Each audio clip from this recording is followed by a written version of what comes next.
बिस्मिल्लाहिर्रहमानिर्रहीम यानी शुरू करता हूँ उस खुदा का नाम लेकर जो बड़ा मेहरबान है, निहायत रहम वाला है। परंतु मुसलमान धर्म के भाई बहन तो जानते नहीं कि वो बड़ा मेहरबान निहायत रहम वाला अल्लाह कौन है, खुदा कौन है, सुप्रीम गॉड कौन है। ये जानकारी भी आज स्वयं उस रहमान अल्लाह ने स्वयं ही आकर देनी पड़ी, संत रूप में, दरवेश रूप में, सतगुरु रूप में। और ये पवित्र पुस्तक मुसलमान नहीं समझे ज्ञान कुरान, ये पवित्र आसमानी पुस्तक, इसको आसमानी पुस्तक इसलिए कहते हैं क्योंकि ये परमेश्वर के कर कमल से, अल्लाह कबीर के कर कमल से लिखी गई है, जो वर्तमान में धरती पर सतगुरु रामपाल जी के रूप में स्वयं प्रकट हैं। तो ये ज्ञान यहाँ धरती का नहीं है, ये ज्ञान परमेश्वर के लोक का है, सतलोक का है। जिस खुदा ने, जिस कबीर परमेश्वर ने सृष्टि को रचा, कायनात को रचा, ये उसका ज्ञान है। इसलिए ये पवित्र आसमानी पुस्तक है, ओरिजिनल आसमानी पुस्तक है। और ये बात 2028 के बाद पूरी दुनिया का मुसलमान समाज जो युग परिवर्तन 2028 के बाद जिंदा बचेगा वो अवश्य स्वीकार करेगा। इसलिए मुसलमान भाई बहनों को ये जानकारी भी वो अल्लाह कबीर इबादत कबीरा खुद ही आकर देता है कि मैं तुम्हारा अल्लाह हूँ, परमात्मा हूँ, भगवान हूँ। और तुम यहाँ इस डुप्लीकेट अल्लाह को अल्लाह मान के, ये शैतान है, शैतान जो तुम्हें धोखा देके बैठा है। आज वर्तमान का पूरे विश्व का मुस्लिम समाज जिसे अपना खुदा मानता है, अल्लाह मानता है कि भाई उसने हज़रत मोहम्मद जी के ऊपर अपने फरिश्ते जब्राइल के माध्यम से या स्वयं जो कुरान शरीफ की आयतें नाजिल की थी वो हमारा खुदा है, अल्लाह है। नहीं, यही तो सबसे बड़ी भूल है। वो शैतान है, शैतान काल। ये पूरी हकीकत आपको उस समय समझ में आएगी जब आप सतगुरु रामपाल जी के प्रवचन सुनना शुरू करेंगे, उनके द्वारा बताई गई सृष्टि रचना को सुनेंगे, यूट्यूब पर उनके सत्संग देखेंगे और इस पुस्तक को अंत तक देख लेंगे। जितने भी वीडियो इसके ऊपर बनाए जा रहे हैं बिल्कुल क्लियर हो जाएगा, आप लोगों की शंकाओं का समाधान हो जाएगा, अंधेरा आंखों के आगे से हट जाएगा। परमेश्वर को लेकर, अल्लाह कबीर को लेकर पूरा मुसलमान समाज इसी धोखे में है शैतान की प्रेरणा से कि अल्लाह तो धरती पे नहीं आता, अल्लाह मनुष्य शरीर में नहीं आता, अल्लाह खाता पीता नहीं है, अल्लाह तो बेचून है, अल्लाह दिखाई नहीं देता। अरे फिर वो अल्लाह ही क्या जो ना दिखाई देता, ना खाता, ना पीता, फिर वो है क्या, करता क्या? फिर वो जिसको किसी ने देखा ही नहीं, फिर ये दावा कैसे करते हो कि वो अल्लाह है? तो भैया अल्लाह साकार है, आप और हमारे जैसा है। अल्लाह ने हमें अपने रूप में बनाया है, बाइबल से आप जी प्रमाण देख चुके हैं। और सबसे बड़ी बात, वो अल्लाह जिसने पूरी कायनात को रचा वो आज धरती पर सतगुरु रामपाल जी के रूप में स्वयं ही प्रकट है। देर सवेर ये बात पूरे विश्व को स्वीकार करनी पड़ेगी, या तो प्यार प्रेम से युग परिवर्तन से पहले सतगुरु के सत्संग सुनकर, या फिर युग परिवर्तन के बाद शैतान की चोट खाकर। तो शुरू करते हैं उसी अल्लाह इबादत कबीरा सुप्रीम गॉड के नाम से उनका जयकारा लगाते हुए। बिस्मिल्लाहिर्रहमानिर्रहीम। परमपिता परमात्मा, सारी सृष्टि के रचनहार, कुल मालिक, असंख्य ब्रह्मांडों के स्वामी, जगत गुरु, तीनों लोकों में प्रवेश करके सबका भरण पोषण करने वाले राजाधिराज, आत्माधार, नाथों के नाथ, देवों के देव महादेव, सर्वेश्वर, महेश्वर, मृत्युंजय, अजरो अमर, आदि अनादि, सनातनी प्रभु, जगत पिता जगदीश्वर, श्री श्री 1008 की उपाधि के वास्तविक अधिकारी, अकाल मूरत शब्द स्वरूपी राम वासुदेव, सर्वगतम ब्रह्म, परम पूज्य, प्रथम पूज्य, परम संत, परम पुरुष, परम धनी, परम दयालु, सत्य कबीर, हक्का कबीर, अल्लाह कबीर, अल्लाह अकबर, बाखबर, अल्लाह ताला, जगत के तारणहार, जगत के मुक्तिदाता, जगत के जगन्नाथ, हारे के सहारे, हिंदुओं के राम, मुसलमानों के अल्लाह, सिखों के वाहिगुरु, ईसाइयों के मसीह, दया के सागर दयानिधि, करुणा के सागर करुणानिधि, स्वयंभू परिभू, संकट मोचन, कष्ट हरण, मंगल करण, दुख भंजन, अविगत कबीर, निर्विकार निर्विषम परमात्मा, अलय अलेख सतगुरु, आदि अनादि सतगुरु, असली मर्यादा पुरुषोत्तम, असली राम, असली कृष्ण, असली घनश्याम, असली मुरारी, राजाओं के राजा, महाराजाओं के महाराजा, शहंशाहों के शहंशाह, सम्राटों के सम्राट, भगवानों के भगवान, अल्लाहों के अल्लाह, प्रभुओं के प्रभु, मसीहाओं के मसीह, सच्चे वाहे गुरु, बाबाओं के बाबा, पीरों के पीर, सेठों के सेठ, जगत सेठ, सावड़सा सेठ, सर्वगुण संपन्न, अनंत कोटि कलाओं के स्वामी, अनंत कोटि ब्रह्मांडों के नायक, योगियों में महायोगी, ध्यानियों में महाध्यानी, सिद्धों में परम सिद्ध, ज्ञानियों में तत्व ज्ञानी, ब्रह्म ज्ञानी, महाज्ञानी, परम ज्ञानी, सर्वश्रेष्ठ ज्ञानी, विज्ञानी, युवा कबीर, समृद्ध कबीर, असंवाद, अमित ओझा, सच्चे रहनुमा, करीम अल्लाह, सुभान अल्लाह, दुनिया के अंतिम पैगंबर। 8 सितंबर 1951 से गांव धनाना, जिला सोनीपत, हरियाणा, भारतवर्ष की पावन भूमि पे प्रकट रियल कल की भगवान श्री नारायण साकार हरि, श्री बाबा साहेब, नूर अनंत परमात्मा, सच्चे दरवेश, सच्चे मुर्शिद, संत शिरोमणि सतगुरु रामपाल जी परमेश्वर जी के चरण कमल में लाइव वीडियो देख रहे देश विदेश से आप और हम सभी भाई बहनों का अनंत कोटि दंडवत प्रणाम। तो भाई और बहनों, ये पवित्र पुस्तक जो परम पूज्य परमेश्वर इबादई कबीरा सतगुरु रामपाल जी ने धरती पे प्रकट होकर लिखी है, पूरे विश्व के मुसलमान समाज के लिए, उनको सच्चे खुदा और सच्ची इबादत की जानकारी देने के लिए। यदि आपने अभी तक इस पुस्तक पर बन चुके पहले के 6 वीडियो नहीं देखे हैं तो आपको ज़रूर देखने चाहिए। उनमें बहुत सारी ऐसी बातें हैं जो बातें आपके मुल्ला मौलवियों ने आपको कभी भी नहीं बताई होंगी। तो उन वीडियो को देखे बिना आप जी आगे की वीडियो नहीं समझ पाएंगे। तो आज के वीडियो में गुरुदेव भगवान हमें कुरान में आगे बढ़ाने से पहले कुछ एक महत्वपूर्ण बातों की जानकारी दे रहे हैं कि अल्लाह के विषय में मुसलमान धर्म के मुल्ला मौलवियों ने, मुफ्तियों ने आम मुस्लिम समाज को जिस प्रकार से तत्व ज्ञान के अभाव में, सच्चे खुदा, उसकी सच्ची इबादत की जानकारी के अभाव में जिस प्रकार आम मुस्लिम समाज को भ्रमित कर दिया गया है धर्म के ठेकेदारों के द्वारा, मुल्ला मौलवियों के द्वारा, कबीर परमेश्वर को लेकर, अल्लाह कबीर को लेकर, उसकी भक्ति को लेकर, आज उन सभी गलत धारणाओं का प्रमाणों के साथ में आप ही के धर्म की पवित्र पुस्तकें दिखा दिखा के, आयतें बता बता के खंडन किया जाएगा। और समझदार को संकेत ही काफी होता है।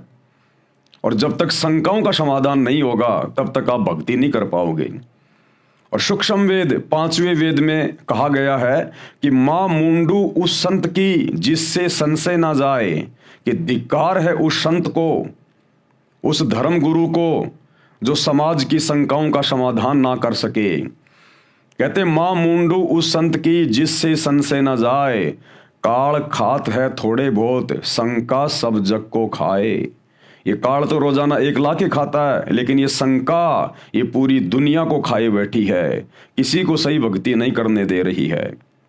तो भाई और बहनों, आगे बढ़ते हैं आज इस पवित्र पुस्तक में। पवित्र पुस्तक मुसलमान नहीं समझे ज्ञान कुरान, और इस पुस्तक का आज ये 7वें नंबर का वीडियो है। परमेश्वर हमें क्या कुछ समझा रहे हैं। पवित्र ग्रंथ कुरान में प्रवेश से पहले, यानी हम कुरान शरीफ में आगे बढ़ें, आप लोगों को बहुत सारे प्रमाण और सबूत दिखाएं एकमात्र सुप्रीम गॉड के विषय में, उसकी सच्ची इबादत के विषय में। उससे पहले बहुत सारी बातें जो धर्म गुरुओं के द्वारा समाज में फैला रखी हैं, जो उनकी अपनी मनमानी बातें हैं, आज उनका खंडन किया जाएगा। पवित्र ग्रंथ कुरान में प्रवेश से पहले पाक ग्रंथ कुरान को समझने के लिए कुछ मुख्य बातें हैं जिनका ध्यान रखना अनिवार्य है। नंबर 1, कुरान मजीद का ज्ञान नाजिल करने वाले खुदा ने, यानी शैतान ने, कुरान शरीफ या कुरान मजीद का ज्ञान हजरत मोहम्मद जी पर नाजिल किया था। शैतान ने, हिंदू धर्म में जिसको काल कहते हैं, उसने अपने नबी ए करीम मोहम्मद वसल्लम को सृष्टि की उत्पत्ति करने वाले अल्लाह के विषय में संपूर्ण जानकारी नहीं दी, क्योंकि शैतान को स्वयं नहीं पता उस कबीर अल्लाह के विषय में, उसकी सच्ची इबादत के विषय में। तो भला अपने नबी हजरत मोहम्मद को वो शैतान, वो काल कहाँ से पूरी जानकारी उपलब्ध करवा देता। और जब नबी हजरत मोहम्मद को सृष्टि की उत्पत्ति के विषय में पूरी जानकारी नहीं है, तो भला कुरान शरीफ और कुरान मजीद में पूरी जानकारी कहाँ से मिल जाएगी, और कहाँ मुसलमान धर्म के मौलानाओं और आम मुस्लिम भाई बहनों के पास में होगी।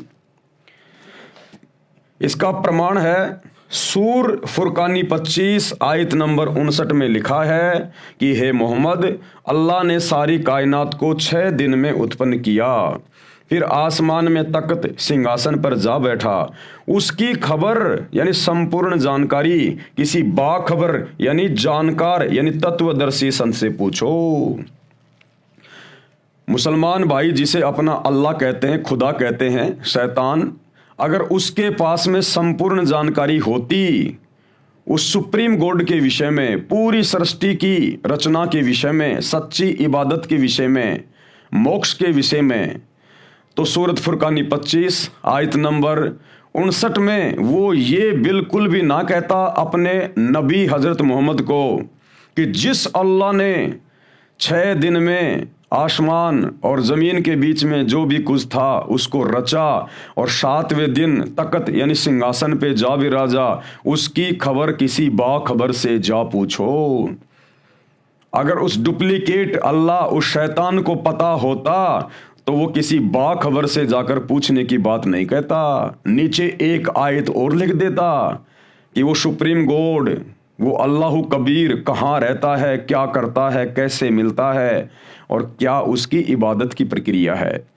लेकिन इस डुप्लीकेट अल्लाह को भी नहीं पता, इस शैतान को भी नहीं पता, इसीलिए तो कह रहा किसी बाखबर से जाके पूछो, वो बताएगा।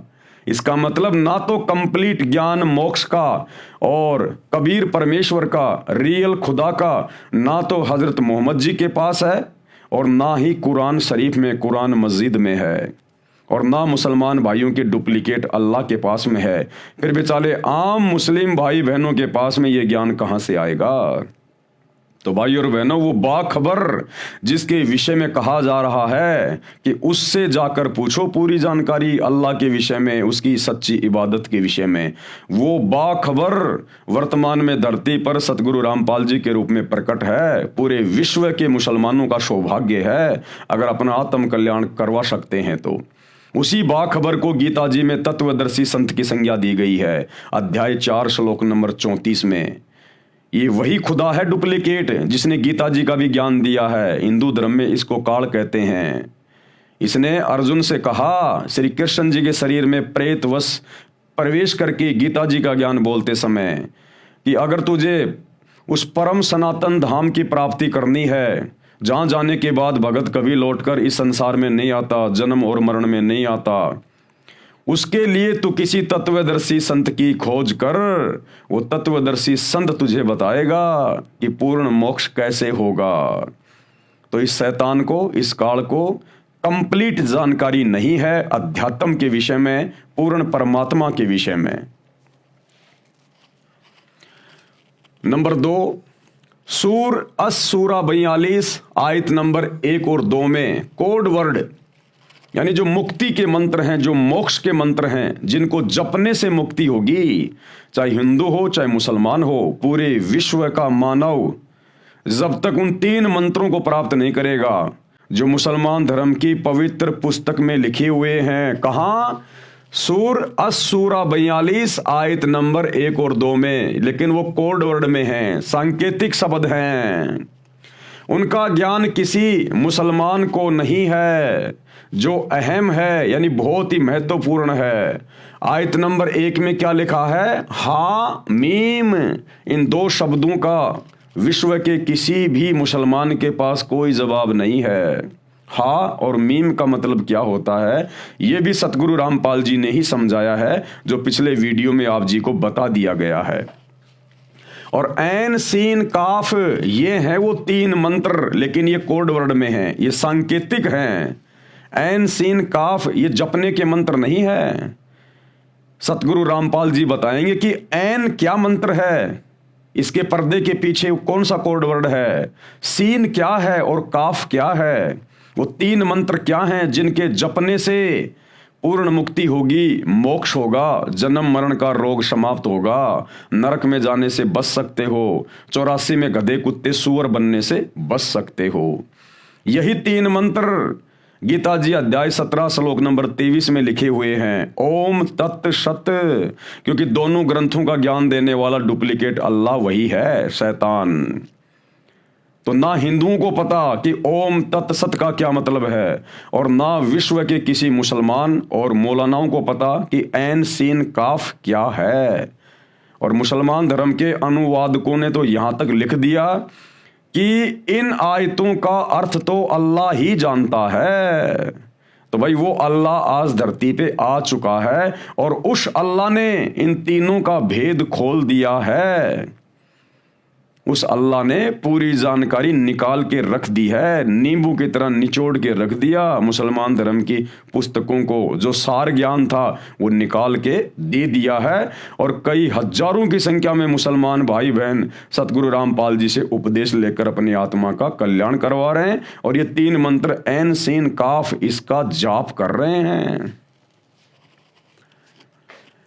जो जाप करने का नाम है, नाम के जाप बिन जीव का कल्याण नहीं हो सकता। नंबर 3, नबी मोहम्मद जी को कुरान ज्ञान देने वाला खुदा प्रत्यक्ष नहीं मिला। यानी हजरत मोहम्मद को जिसने कुरान शरीफ का ज्ञान दिया था वो उनको प्रत्यक्ष आके नहीं मिला। वो किसी के सामने प्रकट नहीं होता। वो शैतान, वो काल, उसने सौगंध खा रखी है, उसने कसम खा रखी है अपनी पत्नी दुर्गा के माध्यम से और अपने तीनों पुत्रों ब्रह्मा विष्णु महेश के माध्यम से सबको धोखे में रख के यहां पर भ्रमित किए बैठा है। वो किसी के सामने नहीं आता। पर्दे के पीछे से नमाज आदि करने का हुक्म हुआ था। अगर वो परमात्मा था, खुदा था, तो खुदा का तो चेहरा देखने से खुशी होगी, उसको मिलना चाहिए था। हजरत मोहम्मद जी के सामने प्रत्यक्ष प्रकट होना चाहिए था कि हजरत मैं हूं तेरा अल्लाह, मैं हूं तेरा खुदा। अरे वो भगवान काहे का जो अपने भक्तों से छुपता हुआ फिरे? वो अल्लाह कोई चोर है, कोई डकैत है, कोई कुकर्म कर रखा है क्या जो अपने भक्तों के सामने नहीं आता? अरे जो बाप अपने बच्चों के सामने नहीं आ रहा, इसका मतलब उसका मुंह काला है, यानी उसने कोई कुकर्म कर रखा है, उसको शर्म लग रही है, अपनी बेइज्जती का डर है, इसलिए वो अपने बच्चों के सामने नहीं आता। अन्यथा खुदा, हम सब का पिता, हम सब का बाप, जिसने हमको पैदा किया, और वो हमारे सामने आने से डर रहा है? क्यों डरेगा वो? लेकिन मुसलमान भाई जिसे अपना अल्लाह मानते हैं, खुदा मानते हैं, वो शैतान है।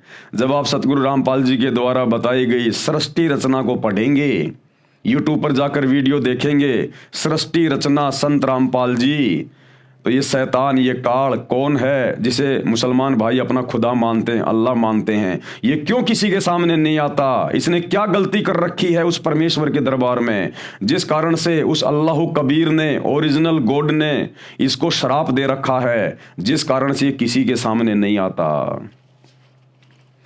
नबी मोहम्मद जी को कुरान ज्ञान देने वाला खुदा प्रत्यक्ष नहीं मिला, पर्दे के पीछे से नमाज आदि करने का हुक्म हुआ। नंबर 4, नबी मोहम्मद जी को डरा धमकाकर कुरान मजीद वाला ज्ञान नाजिल किया, यानी उतारा। नबी मोहम्मद वसल्लम ने बताया था कि मेरा गला घोंट घोंट कर जिब्राइल फरिश्ते ने कुरान ज्ञान पढ़ने के लिए विवश किया, क्योंकि हजरत मोहम्मद जी अशिक्षित थे, वो पढ़े लिखे नहीं थे, उनको अक्षर ज्ञान नहीं था, अनपढ़ थे। और वो कह रहे हैं कि मेरे ऊपर जिब्राइल नाम के फरिश्ते ने मुझे डरा धमका के, मेरा गला घोट घोट के, दबा दबा के और ज़बरदस्ती मेरे आत्मा में मेरा सीना चाक करके वो कुरान शरीफ की आयतें नाजिल की। अरे अल्लाह ऐसा करेगा क्या?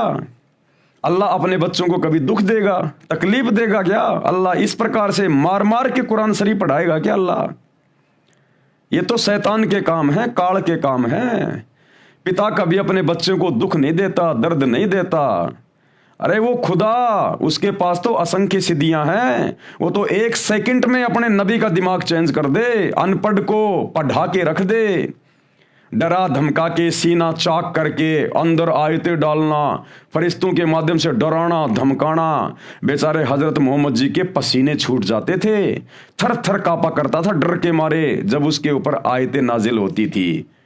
तो वो ज्ञान ले रहा था, अज्ञान ले रहा था। क्या अल्लाह इतना भी समर्थ नहीं है जो प्यार प्रेम से किसी के अंदर अपना ज्ञान समाहित कर सके? अरे आदरणीय गरीबदास जी महाराज जी की जीवनी पढ़ना, गांव छुड़ानी, जिला झज्जर हरियाणा वाले की। यही कबीर परमात्मा अल्लाह कबीर जिंदा बाबा के रूप में 350 साल पहले गांव छुड़ाने में उनको आकर मिले और उनकी आत्मा को निकाल कर अपने शतलोक में लेकर गए, सचखंड में लेकर गए, 7वें आसमान पर।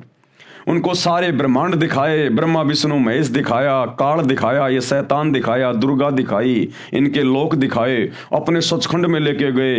वहाँ का वो सुंदर शहर दिखाया, वो नगर दिखाया, वहाँ के सुख दिखाए, ठाट बाट दिखाए कि बच्चों तुम पहले यहाँ रहा करते थे, तुम सब नीचे जो काल के शैतान के जाल में फंसे हुए हो ना, तुम यहाँ मेरे पास में रहा करते थे। और गरीबदास जी का परमेश्वर ने ज्ञान योग खोल दिया, उनको डराया नहीं, उनको धमकाया नहीं, उनका सीना चाक नहीं किया, गरीबदास जी के पसीने नहीं आए, उनकी जीवनी पढ़ना। परमेश्वर ने अपना आशीर्वाद दे दिया, अल्लाह कबीर ने उनका ज्ञान योग खोल दिया, उनकी दिव्य दृष्टि खोल दी।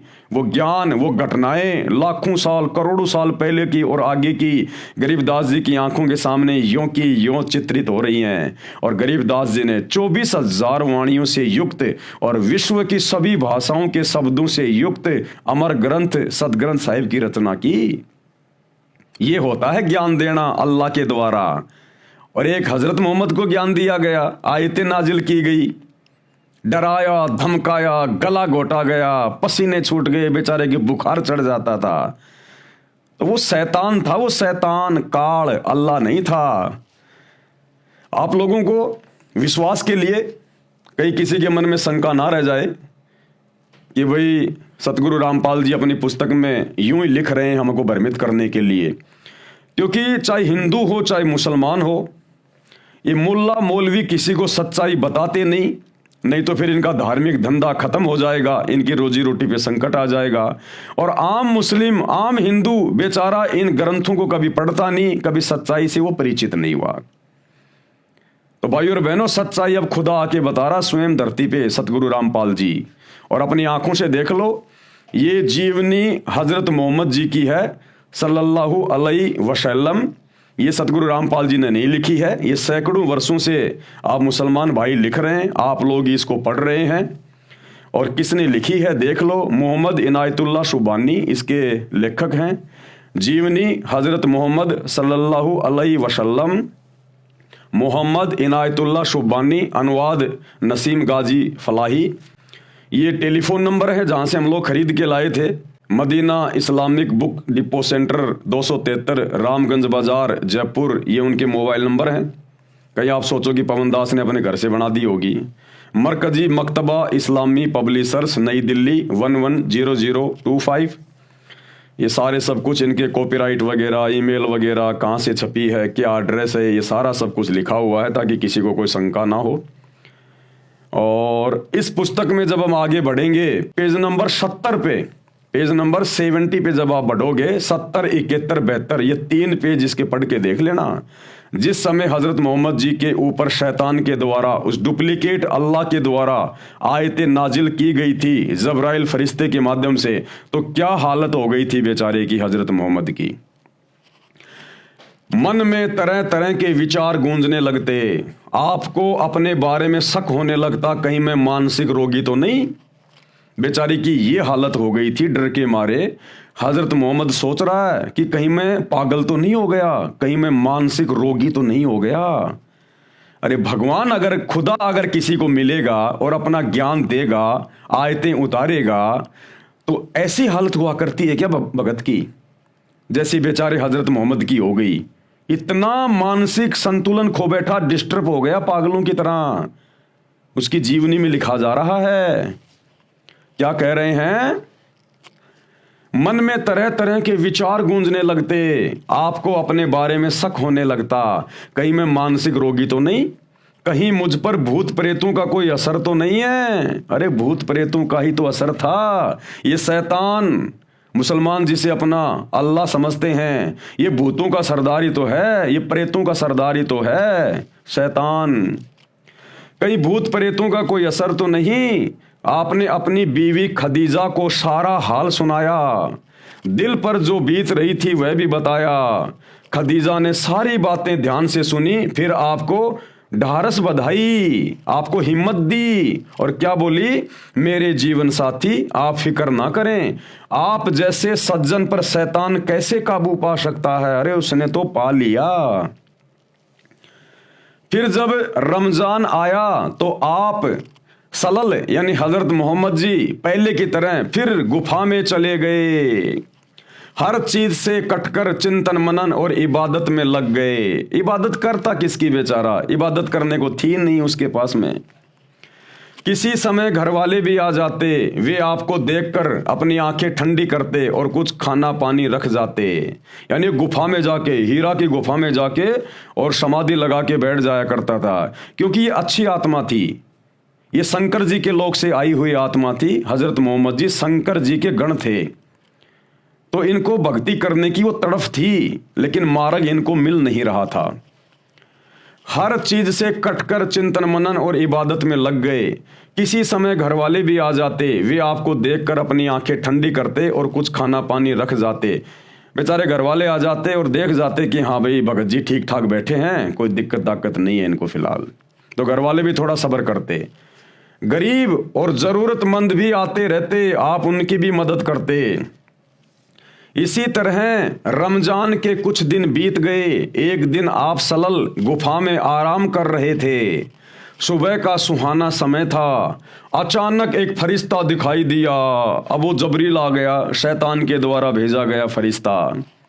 अचानक एक फरिश्ता दिखाई दिया, बहुत ही खूबसूरत और हसीन फरिश्ता, हाथ में हसीन रेशम का एक टुकड़ा भी था। बोला पढ़ो। अब वो जिब्राइल नाम का फरिश्ता आया और हजरत मोहम्मद को बोला पढ़ इसको। अब हजरत मोहम्मद बेचारा अनपढ़, क्या पढ़े भाई? वो बोला साहब मुझे तो पढ़ना नहीं आता। तो उस फरिश्ते ने हजरत मोहम्मद को डराया, धमकाया, उसका गला दबाया और जबरदस्ती उसका सीना चाक करके वो आयतें उसके अंदर डाली। आप सलल घबरा गए और फरमाया मुझे पढ़ना नहीं आता। आप सलल को ऐसा महसूस हुआ जैसे वह शरीर को भींच रहा है, जैसे प्रेत शरीर को भींचता ना, ऐसे जबरदस्ती करता है, जैसे वह शरीर को भींच रहा है। फिर छोड़ दिया और कहा पढ़ो। फरमाया मुझे पढ़ना नहीं आता। अब बेचारा हजरत मोहम्मद बोला भाई साहब मुझे पढ़ना नहीं आता, जबरदस्ती क्या पढ़ूं मैं? फिर आप सलल को महसूस हुआ जैसे वह शरीर को भींच रहा है। फिर छोड़ दिया और कहा पढ़ो। आप सलल को अंदेशा हुआ कि वह फिर शरीर और भींचेगा और इस बार और जोर से भींचेगा। अब हजरत मोहम्मद जी बेचारे डर गए पूरी तरह से कि 2 बार तो इसने मेरे को भींच लिया, जान निकलने वाली हो गई, अब की बार भी ये मुझे भींचेगा। इसी प्रकार से डर गया बेचारा और बोला क्या पढ़ूं? हजरत मोहम्मद जी बोले क्या पढ़ूं भाई? फरिश्ता बोला पढ़ो अपने रब के नाम से जिसने पैदा किया इंसान को खून की फुटकी से। पढ़ो तुम्हारा मेहरबान रब ही है जिसने कलम से सिखाया इंसान को वह कुछ सिखाया जो उसे मालूम ना था। फरिश्ते के बताने पर आप सलल ने यानी हजरत मोहम्मद ने पढ़ा, पढ़ते ही याद हो गया। यानी फरिश्ते की शक्ति से हजरत मोहम्मद ने पढ़ा तो पढ़ते ही याद हो गया, चित्त पर अंकित हो गया, यानी दिमाग में बिल्कुल याद हो गया। फिर फरिश्ता चला गया। आप सलल उठ खड़े हुए, भय से दिल बैठा जा रहा था। मुसलमान भाइयों ध्यान से पढ़ो। अरे अगर अल्लाह मिलेगा या अल्लाह का भेजा हुआ कोई फरिश्ता आएगा तो वो डराएगा नहीं, धमकाएगा नहीं। अरे हम इबादत क्यों करते हैं, भक्ति क्यों करते हैं? अल्लाह की प्राप्ति के लिए, अल्लाह को देखने के लिए, अल्लाह के लोक में जाने के लिए। और यहां तो भैया फरिश्ते से इतना डर बैठ रहा है और अपने उस डुप्लीकेट अल्लाह को देख लोगे तो कलेजा बाहर आ जाएगा। उस शैतान का चेहरा अगर देख लोगे तो जो सतगुरु रामपाल जी ने बताया, विकराल चेहरा, लंबे लंबे दांत, ओछा माथा, भयंकर। जब फरिश्ते से इतना डर गया हजरत मोहम्मद, तुम्हारा नबी डर गया, तो सोचो जब तुम लोग आम मुसलमान, आम व्यक्ति अगर कभी आमना सामना हो गए तो क्या हाल होगा? तुम क्या इबादत कर रहे हो? क्या भगवान अपने बंदे के ऊपर इस प्रकार से आयतें नाजिल करता है क्या? ये शैतान का काम है। भय से दिल बैठा जा रहा था, घबराहट से चेहरा उतरा हुआ था। आप सहमी सहमी निगाहों से गुफा में हर तरफ देखने लगे, डर के मारे देखने लगे मोहम्मद जी कहीं है या गया, है या गया। भयभीत हो गया बेचारा, घबराहट से चेहरा उतरा हुआ था। आप सहमी सहमी निगाहों से गुफा में हर तरफ देखने लगे। हैरानी और घबराहट की हालात थी। दिल ही दिल में सोचने लगे। अब मन ही मन में क्या सोचने लगे हजरत मोहम्मद जी, अभी मुझे किसने बातें की हैं, कौन मुझे पढ़ा कर गया है। अरे अगर वो करीम अल्लाह, सुभान अल्लाह, रहमान अल्लाह अगर आता तो प्यार प्रेम से आता, उसके सामने बैठता, मीठी मीठी बातें करता और अपना आशीर्वाद दे के हजरत मोहम्मद के अंदर पूरा का पूरा ज्ञान डाल देता। तोते की तरह बोलने लग जाता, तोते की तरह।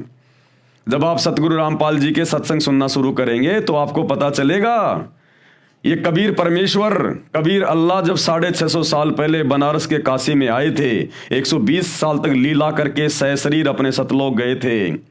तो एक समय बनारस के तोताद्री शहर में पंडितों का भंडारा था। वहां पर कबीर परमेश्वर ने, इस कबीर भगवान ने, सुप्रीम गॉड ने एक भैंसे को, जो कि घास चर रहा था, उस भैंसे को इशारा किया कि भैंसाराम इधर आ, क्योंकि वहां पर पंडितों का भंडारा चल रहा था। और कबीर जी उस समय जुलाहा जाति में आए हुए थे, लीला कर रहे थे और उनके मुंह बोले गुरु थे पंडित रामानंद जी।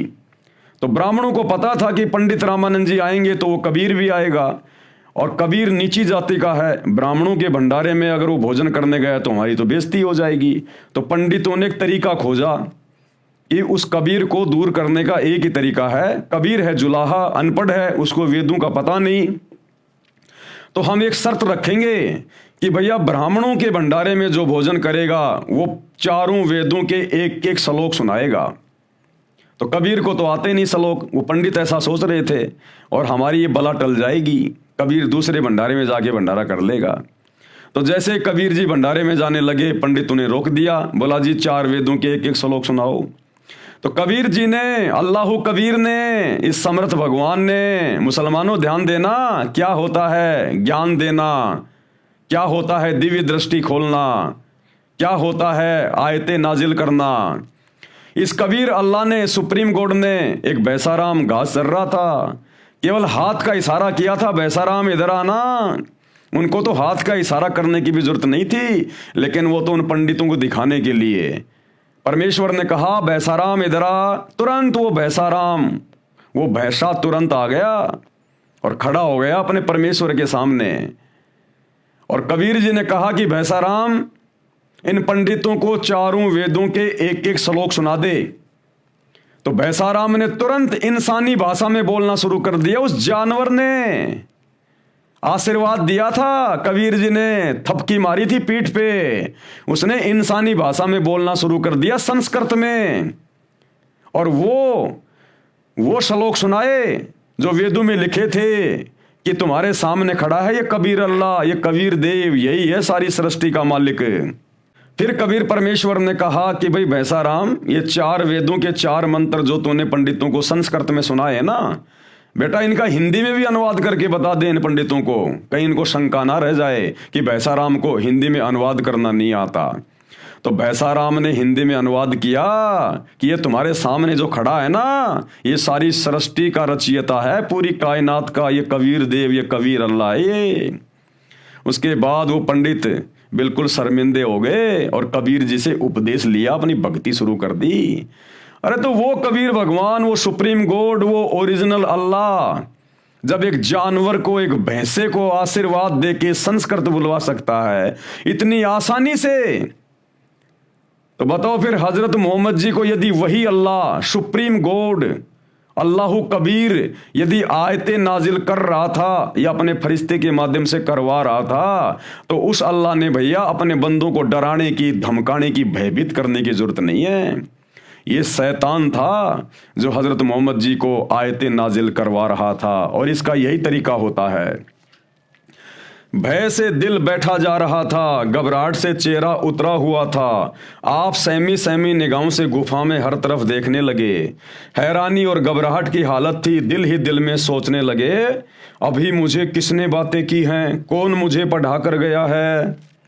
फिर तेजी से गुफा से बाहर आए। अब आप सल्लल्लाहु यानी हजरत मोहम्मद पहाड़ की घाटियों से गुजरने लगे और देखो क्या हालत हो गई बेचारे की, पूरा शरीर थर थर कांप रहा था। अरे अल्लाह अगर मिलेगा तो ये हाल होगा क्या? अल्लाह मिलेगा तो खुशी होगी, खुशी, प्रसन्नता होनी चाहिए, दिल गद गद हो जाना चाहिए कि ये मनुष्य जन्म मुझे अल्लाह की इबादत के लिए तो मिला है, और अल्लाह मिल जाए उससे बड़ी खुशी की और बात क्या। और हजरत मोहम्मद जी तुम्हारे नबी थर थर कांप रहे थे, थर थर, पूरा शरीर थर थर कांप रहा था। दिल में बार बार ख्याल आता कि शुरू में जो शोपन दिखाई दिए वे तो बिल्कुल सच्चे निकले, उनसे बहुत सी नई बातें मालूम हो गई। जिस चीज की तलाश थी वह खुलकर सामने आ गई, लेकिन वह कौन था जो अभी यहां खड़ा था? वह कौन था जो पढ़ने के लिए कह रहा था? अचानक एक आवाज आई, मोहम्मद। वो फरिश्ता फिर से बोला, शैतान फिर से बोला, मोहम्मद। आप सलल चौंक पड़े, घबरा कर सिर ऊपर उठाया, देखा तो वही फरिश्ता आदमी की सूरत में खड़ा था। वह पुकार कर कह रहा था, मोहम्मद तुम अल्लाह के रसूल हो और मैं जिब्रील हूं। अब वो अल्लाह कौन था? वो शैतान था, शैतान। पेज नंबर 71 ध्यान से पढ़िए। आप सलल की घबराहट और बढ़ी। अरे बताओ, अरे ये बात मालूम होने के बाद कि तुम अल्लाह के रसूल हो, ये तो खुशी होनी चाहिए।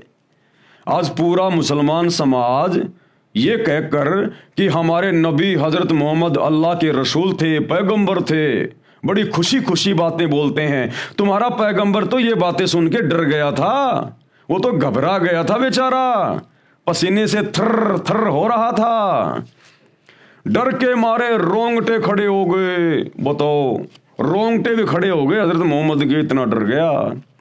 भय से कदम रुक गए, कभी दाई तरफ देखते कभी बाई तरफ कि ये सूरत आंखों से ओझल हो। हजरत मोहम्मद सोच रहा था कि ये सूरत मेरी आंखों से दूर हट जाए।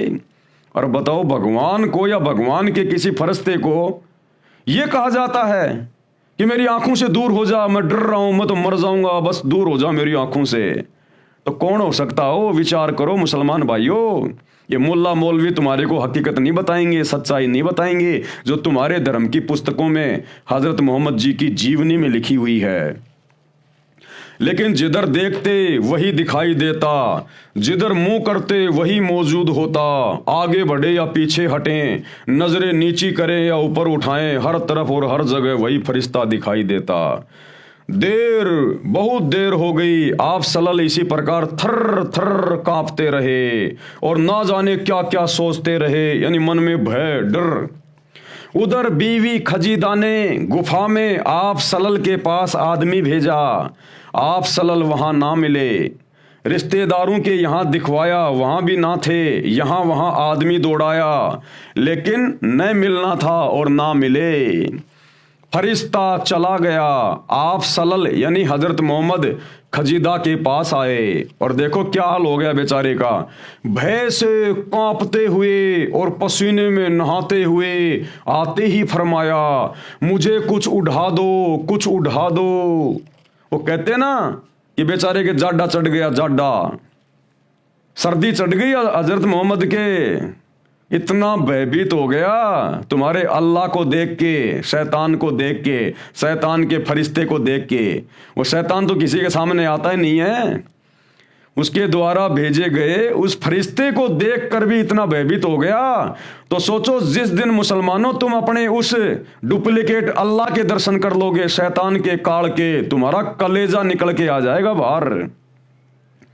गीता जी का ज्ञान श्री कृष्ण में प्रवेश करके इसी ने दिया था, और बाद में जब इसने श्री कृष्ण जी के शरीर से बाहर निकलकर अपना ओरिजिनल रूप दिखाया गीता जी में, विराट रूप, तो अर्जुन जैसे योद्धा की भी पिंडियां कांपने लग गई, जैसे हजरत मोहम्मद की कांप रही थी।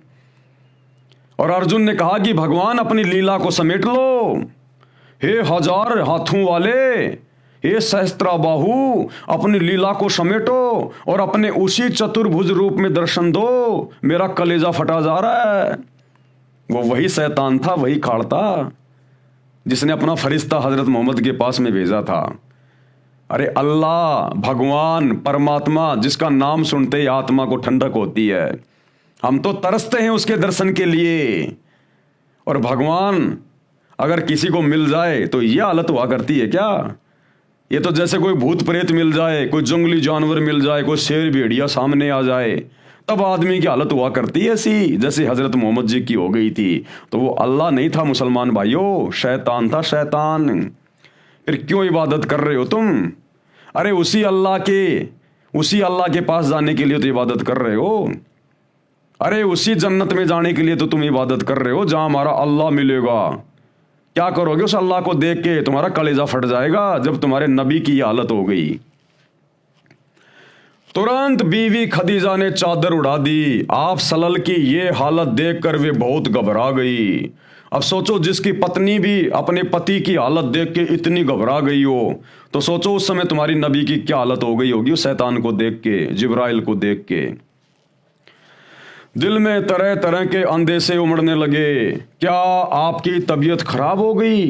क्या आपको जाड़ा बुखार आ गया है? क्या कोई मुसीबत आ पड़ी? वो बीवी खदीजा पूछ रही है। जब मन कुछ शांत हुआ, भय कुछ दूर हुआ, शरीर की कप कपी में कमी हुई, तो बीवी खदीजा ने पूछा, आप थे कहाँ और आपको हुआ क्या? आप सल्लल्लाहु अलैहि वसल्लम ने उनकी तरफ देखा।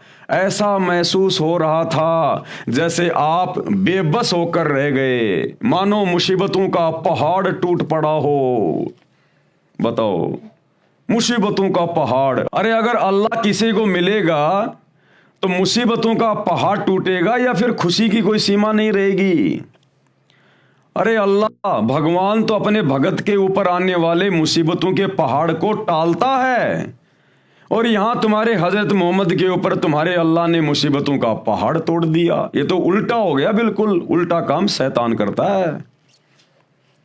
मानो मुसीबतों का पहाड़ टूट पड़ा हो। बताओ फिर क्या करोगे भक्ति करके, क्या करोगे इबादत करके उस अल्लाह की?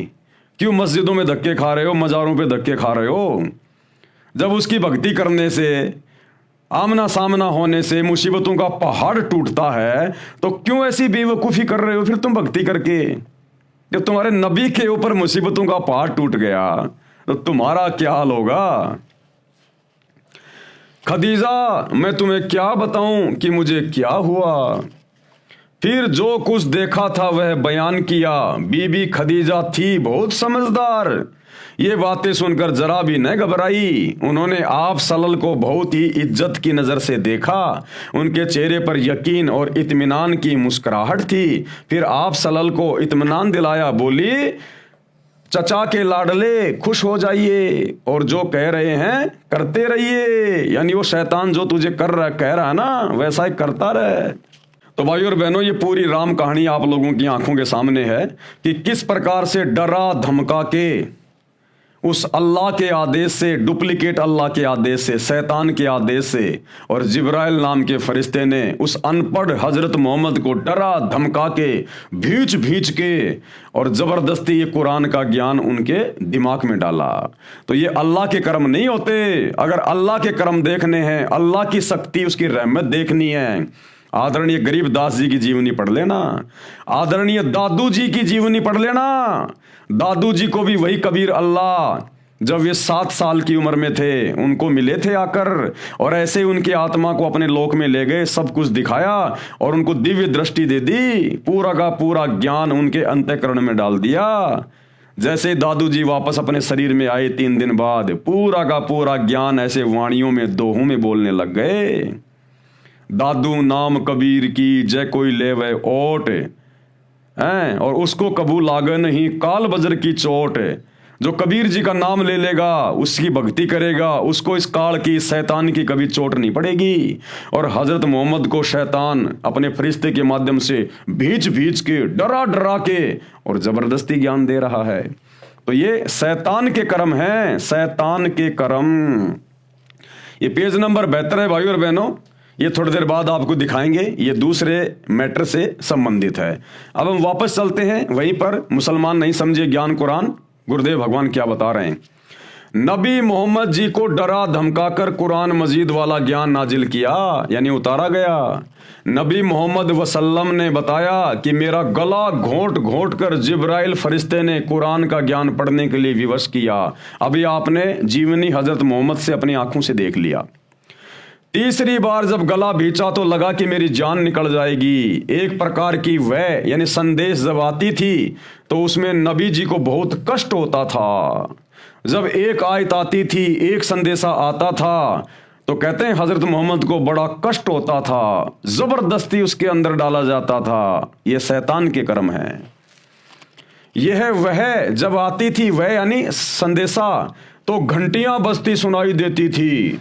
नबी जी ने बताया कि मुझे बहुत कष्ट होता था। नंबर 6, नबी मोहम्मद जी की शेष मेराज सत्य है जो इस प्रकार है। पवित्र कुरान मजीद का अमृत ज्ञान पाक आत्मा हजरत मोहम्मद जी को मिला। हजरत मोहम्मद जी थे तो कुरान का ज्ञान हमारे बीच में है, इसलिए नबी मोहम्मद जी का अनुभव कुरान मजीद से कम महत्व नहीं रखता। अल्लाह के रसूल मोहम्मद जी की जीवनी में एक अनमोल प्रसंग है जो इस प्रकार है। जीवनी हजरत मोहम्मद में एक और प्रसंग बता रहे हैं गुरुदेव भगवान। एक सुबह नबी मोहम्मद जी ने अपने साथियों को आप बीती बताई और कहा कि आज रात्रि में जिब्राइल फरिश्ता आया, मेरे सीना चाक करके खोल करके पवित्र वस्तु डाली और फिर वैसा ही कर दिया। फिर मुझे एक बुराक नामक खच्चर जैसे जानवर पर बैठाकर आकाश में उड़ा ले गया। प्रथम आसमान पर जन्नत यानी स्वर्ग में ले गया। वहां एक आदमी जन्नत तथा जहन्नुम के बीच में बैठा था। फिर क्या देखा हजरत मोहम्मद ने?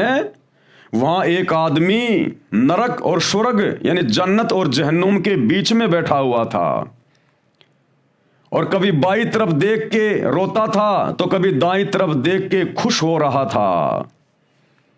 जब हजरत मोहम्मद ने उस जिब्राइल से पूछा कि ये व्यक्ति कौन है, ये बाईं तरफ देख रहा है नरक की तरफ, जहन्नुम की तरफ, तो ये रोता है, दुखी हो रहा है, और दाईं तरफ जब ये जन्नत की तरफ देख रहा है, स्वर्ग की तरफ देख रहा है, तो ये खुश हो रहा है।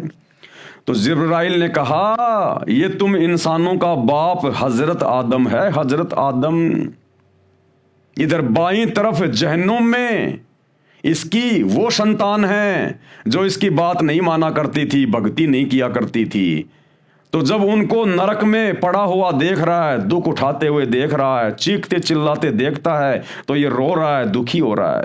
और इधर राइट साइड में दाईं तरफ जन्नत में, स्वर्ग में अपनी अच्छी आत्माओं को देखता है जो सुख भोग रही हैं, तो ये खुश होता है। तो किसको देखा वहां पर? हजरत आदम को। यानी भाइयों और बहनों, अल्लाह कबीर ये पुस्तक लिख के सारी बातें बता रहे हैं और तुम्हारे ही पवित्र ग्रंथों में से पूरी सच्चाई बता रहे हैं। मुसलमान भाई बहन अपने मुल्ला मौलवियों के कहने से जिस अज्ञान को अपने जहन में बैठा के घूम रहे हैं ना कि भैया कयामत के दिन सभी आत्माओं को जो इन कब्रों में दबाए हुए हैं, इन सब को बाहर निकाला जाएगा और जिसने जैसे भी अच्छे और बुरे कर्म किए हैं उस आधार से फिर उनको जहन्नुम में या जन्नत में भेजा जाएगा। अरे अभी तो कयामत आई भी नहीं और तुम्हारे हजरत आदम ऊपर बैठे, वो कब निकल के चले गए कब्र से? अभी तो कयामत आई भी नहीं भाई, फिर वो कैसे चले गए ऊपर? और खुद तुम्हारे हजरत मोहम्मद जी कह रहे हैं, अपनी आंखों से देख के आए हैं। तो मुसलमान समाज के भाइयों, तुम किसकी बात को ज्यादा सत्य मानोगे? अपने मुल्ला मौलवियों की बातों को या अपने नबी हजरत की बातों को? तुम्हारे मुल्ला मौलवी कहते हैं कि हमारे जितने भी पैगंबर हैं, जितने भी मुसलमान हैं जो कब्रों में दबे पड़े हैं, जब कयामत का दिन आएगा सबको निकाला जाएगा।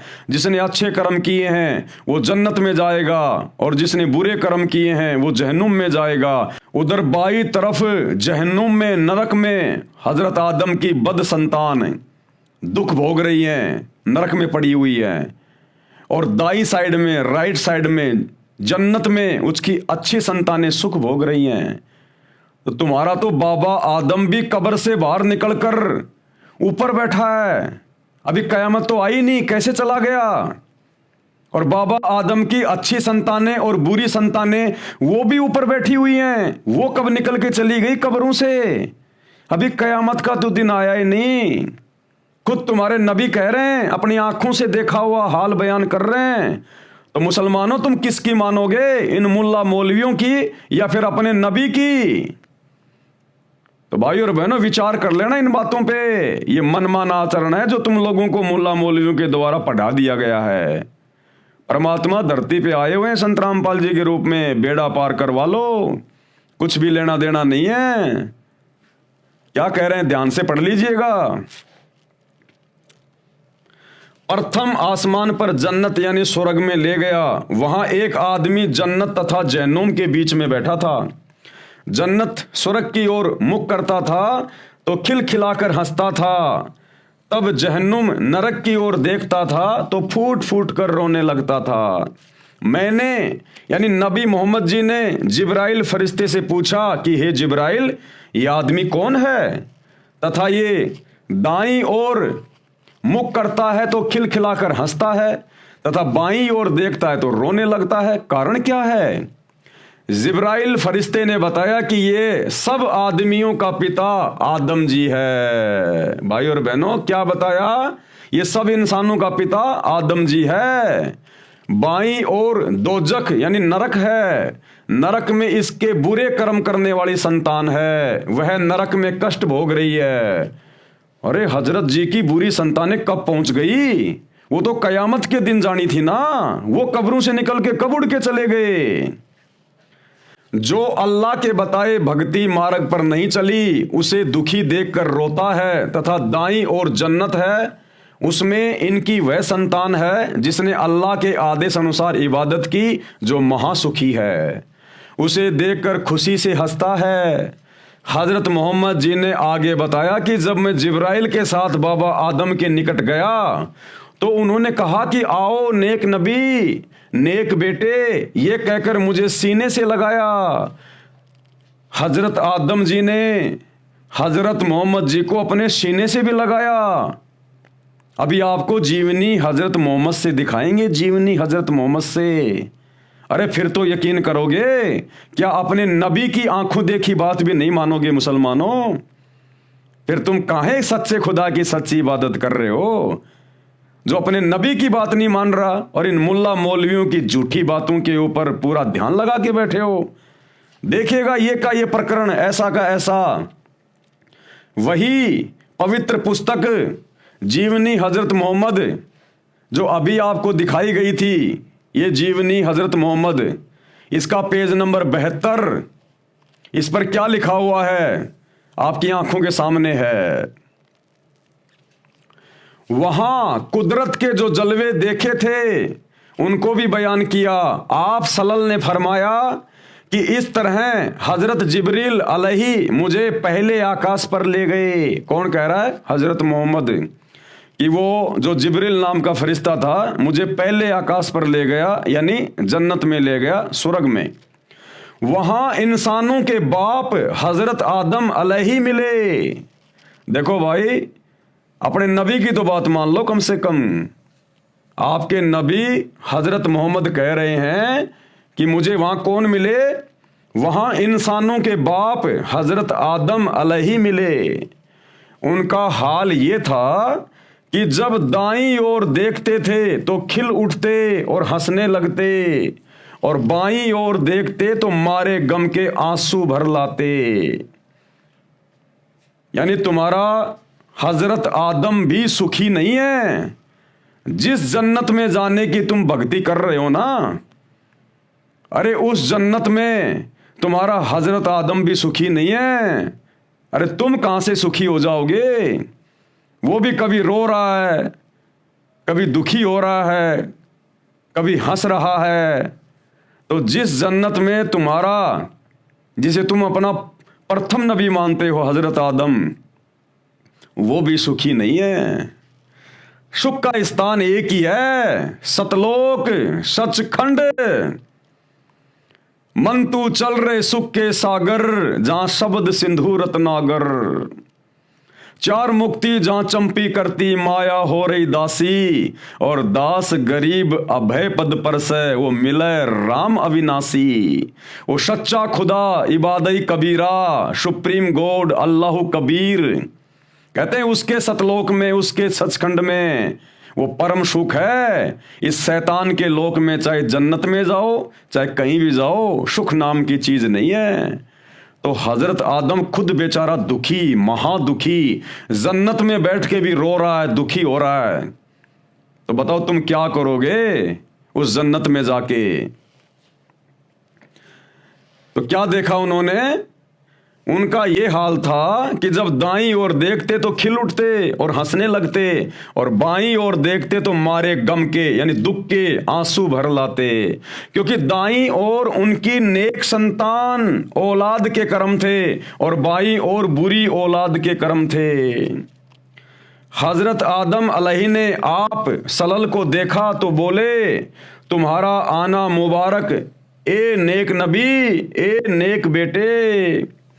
आप सलल ने पूछा, अब हजरत मोहम्मद जी ने पूछा, क्योंकि हजरत मोहम्मद जी को क्या पता कि ये कौन इंसान है, उन्होंने कभी उनके शक्ल तो देखी नहीं थी। तो जिब्राइल नाम के फरिश्ते ने उस आदमी को रोते हुए, कभी हंसते हुए, और जब उसने हजरत मोहम्मद को कहा कि ए नेक नबी, ए नेक बेटे, तेरा आना मुबारक हो, तो हजरत मोहम्मद ने देखा ये मेरा कौन रिश्तेदार है भाई, मैं इसको जानता ना पहचानता। तो जिब्राइल से पूछा, जो नबी को नीचे से ऊपर लेकर गया था। क्या पूछा हजरत मोहम्मद ने? आप सल्लल्लाहु ने पूछा, जिब्रील ये कौन है? उन्होंने जवाब दिया, ये आदम अलैहि है, सारे इंसानों के बाप। ये भैया तुम्हारा बाबा आदम है। फिर जिब्रील अलैहि आप सलल को दूसरे आकाश पर ले गए, फिर तीसरे पर इस तरह आगे बढ़ते गए। आप सलल जिस नबी के पास से गुजरते, ये मनमोहक शब्द कानों में गूंजते। आगे और बहुत सारी जानकारी है, आपको मैटर के अनुसार समझाएंगे। अभी केवल आपको इतना ही समझाना था कि हजरत आदम जिनको जन्नत में बैठा हुआ खुद आपके नबी हजरत मोहम्मद ने देखा, तो बताओ भैया कौन से दिन चुपके से निकल के चला गया?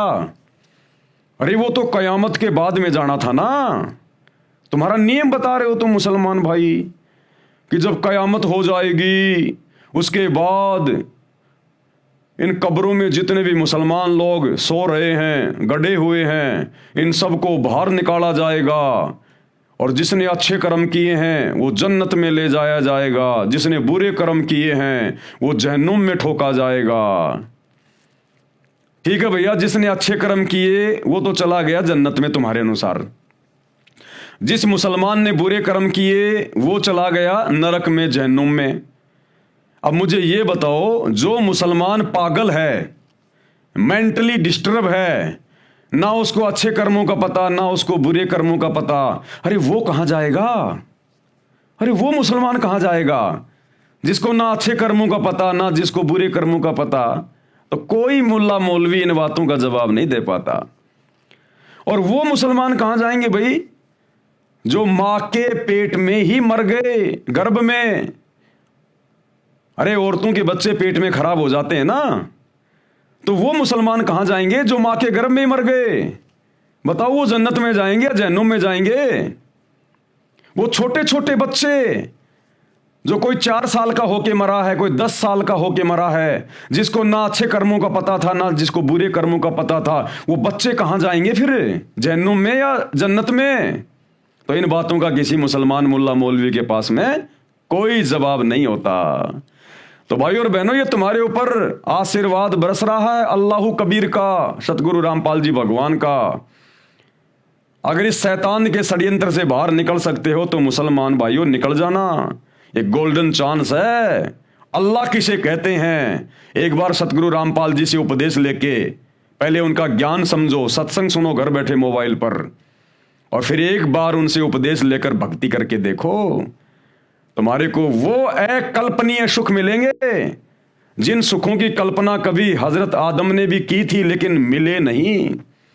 हजरत मोहम्मद को भी वो सुख नहीं मिले, वो ऐसो आराम नहीं मिला, वो शांति नहीं मिली तुम्हारे नबी को भी, जो तुम यहां सतगुरु रामपाल जी की भक्ति करके उठा सकते हो, क्योंकि ये सुप्रीम गॉड है, इबादत ही कबीरा धरती पे प्रकट है।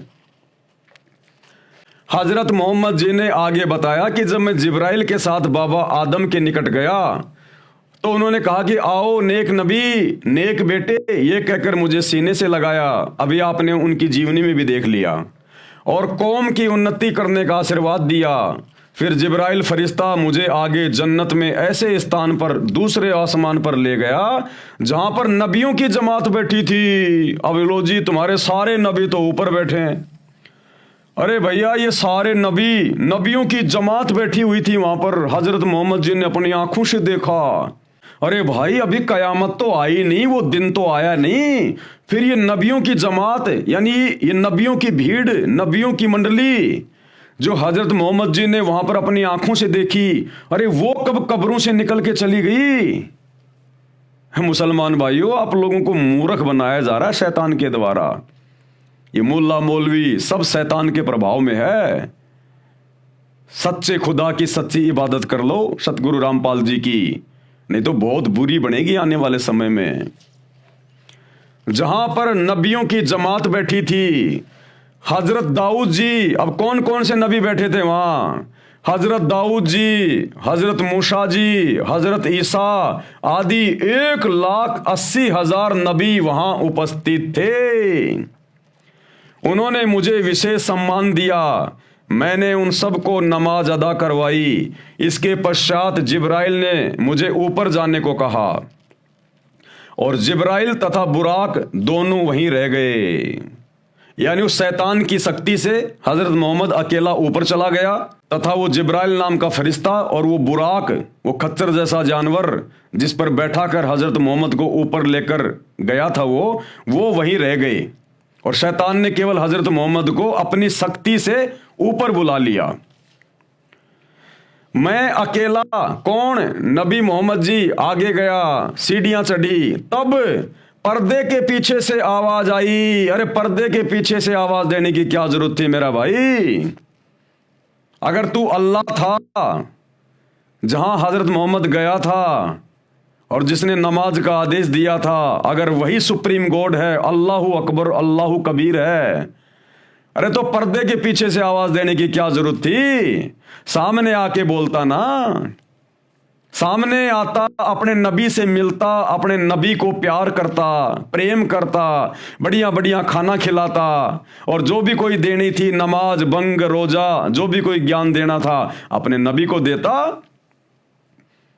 आप आदरणीय गरीबदास जी की जीवनी पढ़िए, आदरणीय धर्मदास जी की जीवनी पढ़िए, आदरणीय सिख धर्म के प्रवर्तक श्री नानक जी की जीवनी पढ़िए, दादू पंथ के प्रवर्तक आदरणीय दादू जी की जीवनी पढ़िए, संत गीसा दास जी की जीवनी पढ़िए।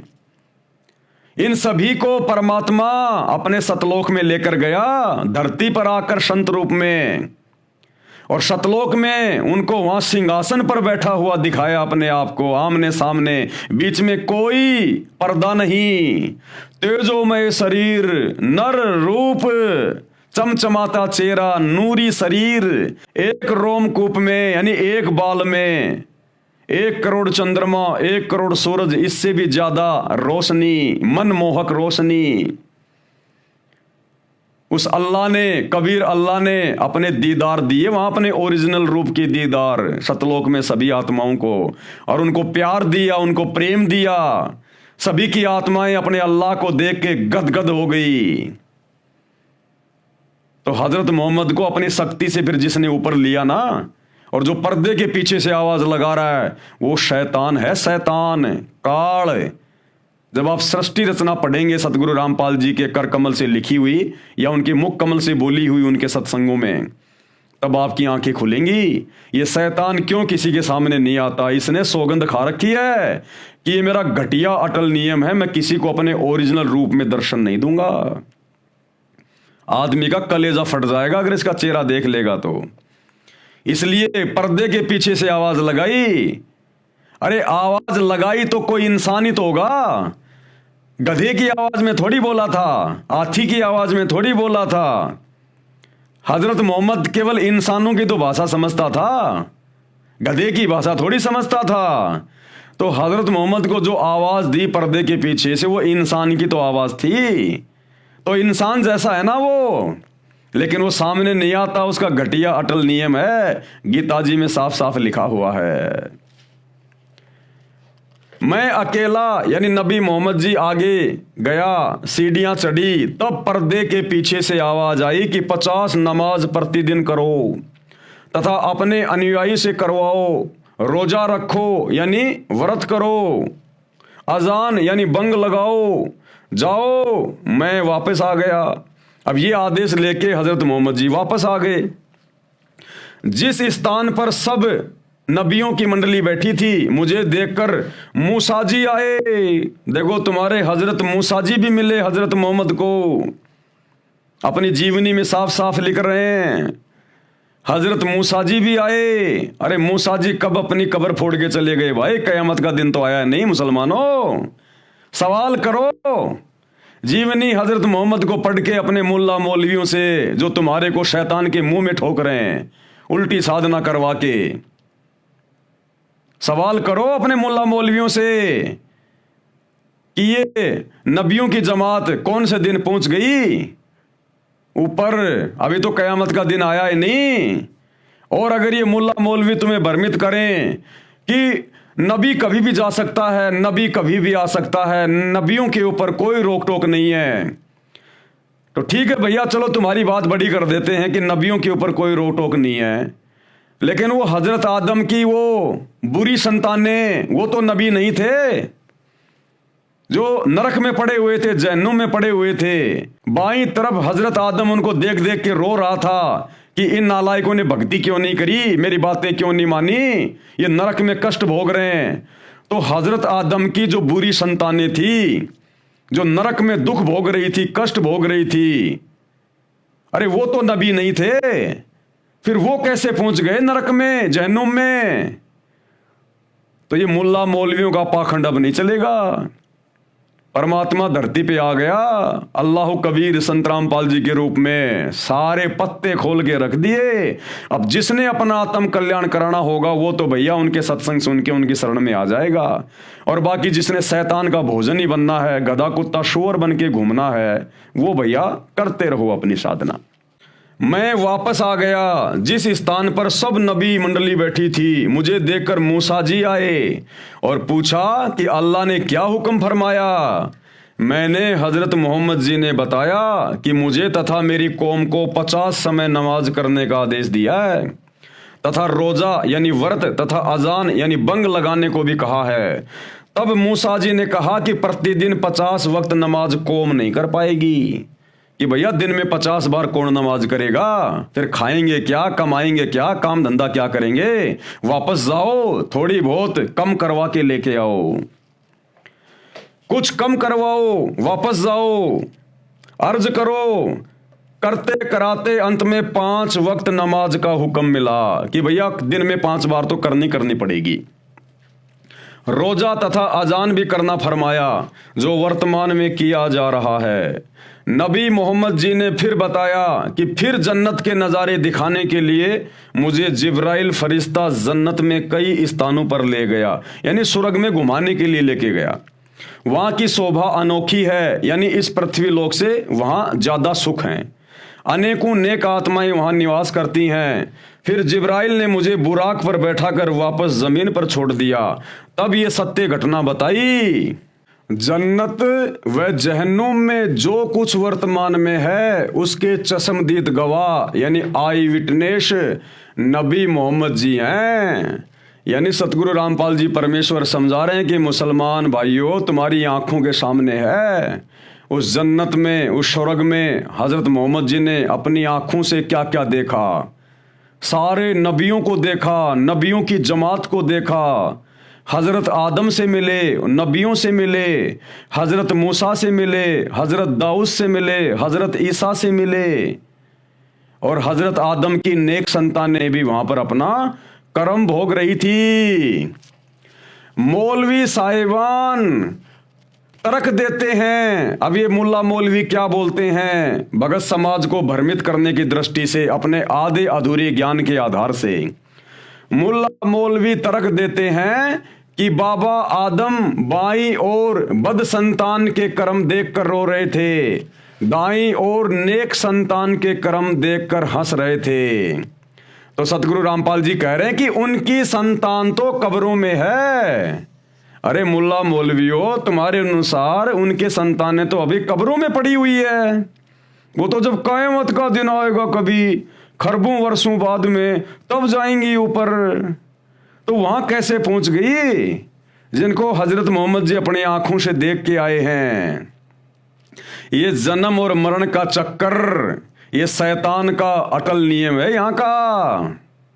ये जन्मना मरना, जन्मना मरना, ये इसका अटल नियम है यहाँ का। जब तक आप सच्चे दरवेश, सच्चे सतगुरु अल्लाहु कबीर सतगुरु रामपाल जी की शरण में आकर उनकी भक्ति नहीं करेंगे, तब तक ये जन्म मरण का चक्कर नहीं मिटेगा, चाहे हिंदू हो चाहे मुसलमान हो। ये अल्लाहु कबीर ने नहीं बनाए हिंदू मुसलमान, ये शैतान का सारा जाल है, षड्यंत्र अपने भोजन के लिए।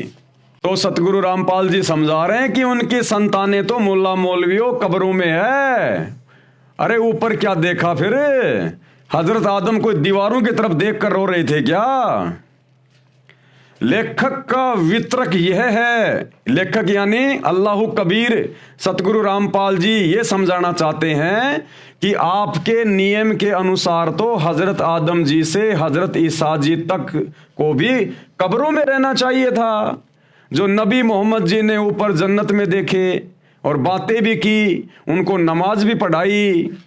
आदम जी क्या अच्छे बुरे कर्म दीवारों पर देखकर हंस और रो रहे थे? अरे हजरत आदम जी जो बाईं ओर देखकर रो रहे थे, दाईं ओर देखकर हंस रहे थे, वो दीवारों को देख के रो और हंस रहे थे क्या? वहां उनकी अच्छी और बुरी संतानें तो पड़ी हुई थी। तो बुरी और अच्छी संतानें कैसे कब्रों से निकल के चली गई कयामत से पहले? ये तुम्हारी अपनी मनमानी थ्योरी है, तुम्हारे अपने धर्मशास्त्र तो मुल्ला मौलवियों की गलत थ्योरी को कैंसिल कर रहे हैं, कैंसिल। आदम जी क्या अच्छे बुरे कर्म दीवारों पर देखकर हंस और रो रहे थे? उनके दाईं ओर स्वर्ग था तथा बाईं ओर नरक था। उनके संतान भी जहन्नुम तथा जन्नत में थी, नरक और स्वर्ग में। अन्य प्रमाण और सबूत दे रहे हैं सतगुरु रामपाल जी। आसमान की यात्रा के बाद हजरत मोहम्मद से उसके चाचा ने पूछा कि तेरा दादा भी देखा? जब जिब्राइल फरिश्ता हजरत मोहम्मद जी को वापस जमीन पर छोड़कर चला गया, तब हजरत मोहम्मद जी के चाचा ने पूछा, जब हजरत मोहम्मद जी ने पूरी बात बताई ना, मैं ऐसे ऐसे ऊपर गया था, मैंने सब कुछ देखा है, सारे नबियों को देखा है, उनको मैंने नमाज पढ़ाई। तो बाकी मुसलमान समाज तो उनका मजाक उड़ाया करता था, उस समय उनका विरोध किया करता था कि तू ही है एकमात्र जो तेरे को ऊपर लेके गए, तेरे को सब कुछ दिखाया, तू डींग मार रहा है, पाखंड कर रहा है, झूठ बोल रहा है। मोहम्मद जी का बहुत ज्यादा विरोध होता था उन्हीं के समाज के लोगों के द्वारा। तो जब ये सारी बातें नबी मोहम्मद ने अपने चाचा को बताई, तो उनके चाचा ने कहा कि आपने अपने दादा को भी देखा है क्या? ए नबी, आपने वहां अपने दादा को भी देखा क्या जन्नत में, स्वर्ग में? तो नबी हजरत ने कहा कि हाँ, मैंने उनको देखा, लेकिन वो जन्नत में नहीं था, वो तो नरक में था, जहन्नुम में। अब ये सच्चाई सुनकर हजरत मोहम्मद का चाचा उनका विरोधी हो गया, उनका दुश्मन हो गया। आसमान की यात्रा के बाद हजरत मोहम्मद से उसके चाचा ने पूछा कि तेरा दादा भी देखा? वह जन्नत में है या जहन्नुम में? मोहम्मद जी ने कहा जहन्नुम यानी नरक में देखा। ये सुनकर उनका चाचा मोहम्मद जी से बहुत नाराज हो गया और बोला, तू मेरे पिताजी को जहन्नुम में बता रहा है, झूठा है। नबी जी ने कहा कि मैंने जो देखा वही बताया है। मोहम्मद का चाचा पूरा विरोधी बन गया था। सच्चाई वही है जो ऊपर बताई है कि बाबा आदम की अच्छी बुरी संतान नरक और स्वर्ग में देखी। मुसलमान भाइयों, मौका है, अल्लाह कबीर धरती पर सतगुरु रामपाल जी के रूप में है। तुम मुसलमान धर्म के भाई बहनों को इन स्वार्थी मुल्ला मौलवियों ने अपने सवारत के लिए और अपने धर्म की इन पुस्तकों को अच्छे से ना समझ पाने के कारण तुम सब लोगों को अज्ञान में बैठा रखा है, अंधकार में। अपनी आत्मा का कल्याण करवा लो। कल को यदि ये शरीर छूट गए ना, जो परमात्मा ने केवल सच्ची इबादत के लिए दिया है, ये मुल्ला मौलवी तुम्हारे कोई काम नहीं आएंगे। ये शैतान भून भून के खाएगा तपतशिला पे और फिर ये नरक में ठोकेगा, जैसे हजरत मोहम्मद जी का दादा नरक में पड़ा हुआ था। बाबा आदम की बुरी संतानें नरक में पड़ी हुई थी। ये नरक में ठोकेगा और फिर 84 लाख योनियों में गधा, कुत्ता, सुअर, बकरा, मुर्गा बनाएगा। जो तुमने मांस मिट्टी खाई है उतने जानवर तुमको बनने पड़ेंगे, अपने गले कटवाने पड़ेंगे। जब तक सच्चे सतगुरु की शरण में आकर सत भक्ति नहीं करेंगे, कुरान शरीफ के वो 3 मंत्र ऐन सीन काफ जो सूर असूरा 42 आयत नंबर 1 और 2 में लिखे हुए हैं, जो वर्तमान में केवल सतगुरु रामपाल जी के पास हैं, यानी कोड वर्ड में उनके वास्तविक मंत्र क्या हैं, उन मंत्रों को जपने से मुक्ति होगी। अन्यथा जहन्नुम में जाओगे। जहन्नुम में कर्म भोगने पड़ेंगे सारे के सारे। ना तुम्हें खुदा का पता, ना तुम्हें खुदा की सच्ची इबादत का पता। पूरे विश्व का मुसलमान समाज भ्रमित है। और कल आप लोगों को दिखा दिया गया था जीवनी हजरत मोहम्मद से कि 63 साल की उम्र में तुम्हारे नबी ए हजरत की किस प्रकार दुर्गति से मौत हुई। अरे अगर तुम्हारा नबी सच्चे खुदा की इबादत कर रहा था तो 63 साल की उम्र में ऐसे दुर्गति से मौत नहीं होनी चाहिए थी। क्या भगवान की सच्ची इबादत करने वाले को अंत समय में इतनी भी रात नहीं मिलेगी? बेचारा हाय हाय करता हुआ मरा, हाय हाय करता हुआ। हजरत मोहम्मद जी के 3 बेटे उनकी आंखों के सामने मर गए। क्या सच्चे खुदा की सच्ची इबादत करने वाले के ऊपर ऐसे दुखों का पहाड़ टूट सकता है क्या? अरे सच्चे खुदा की सच्ची इबादत तो यदि आपके भाग्य में मौत है उसको भी टाल देगी। तो वो अल्लाह आज धरती पर सतगुरु रामपाल जी के रूप में प्रकट है, जो तुम्हारे भाग्य में लिखे हुए दुखों के पहाड़ों को बिल्कुल नष्ट कर देगा।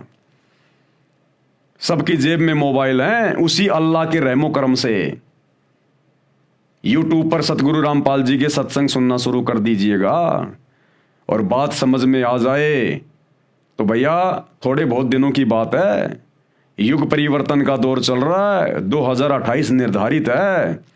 और आप देख रहे होंगे वर्तमान में किस प्रकार से देश विदेश में प्राकृतिक आपदाओं का दौर शुरू हो चुका है, भूकंप वगैरह। और हमारे भारत देश में भी किस प्रकार से हिंदू मुस्लिम होने की पूरी पूरी तैयारी हो रही है।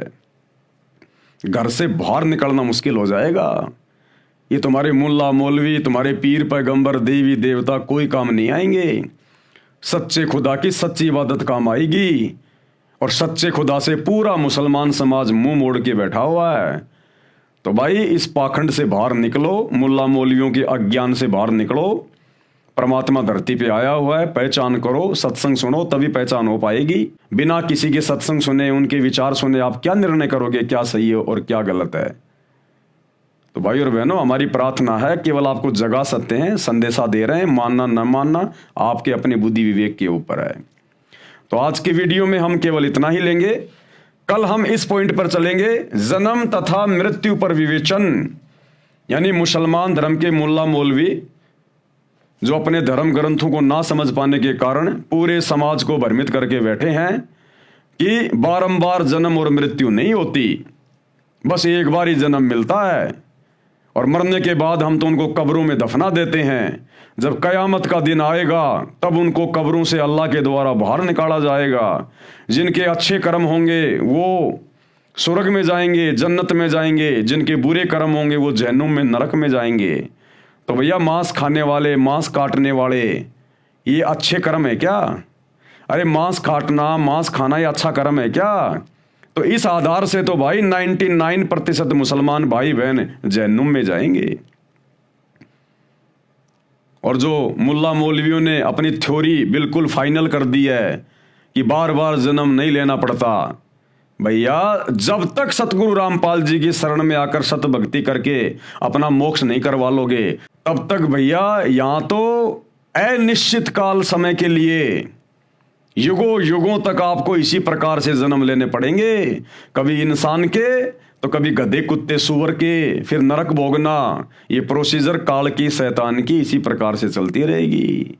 एकमात्र तरीका इस जन्म और मृत्यु के प्रोसीजर से बाहर निकलने का सतगुरु रामपाल जी के पास है। पूरे विश्व में, पूरी सृष्टि में किसी के पास नहीं है। और तो समझा ही सकते हैं, संदेशा ही दे सकते हैं, मानना न मानना आपके अपने संस्कार और बुद्धि विवेक पे निर्भर करता है। तो कल हम इस पॉइंट पे आगे बढ़ेंगे कि मुसलमान धर्म के मुल्ला मौलवियों की ये थ्योरी कि बारंबार जन्म और मृत्यु नहीं होती है, ये कितनी सही है और कितनी गलत है। आप ही के धर्म की पुस्तकों से आयतें दिखा दिखा के, नाम बता बता के आप जियों को प्रमाण दिए जाएंगे। तो आज के वीडियो में केवल इतना ही। कल रात्रि 8 बजे सभी भाई बहन फिर से लाइव जुड़िए। तब तक गुरुदेव भगवान हम सबको आज्ञा दें, इजाजत दें, सद्बुद्धि दें, आशीर्वाद दें। बंदी छोड़ अल्लाह कबीर सतगुरु रामपाल जी भगवान की जय हो।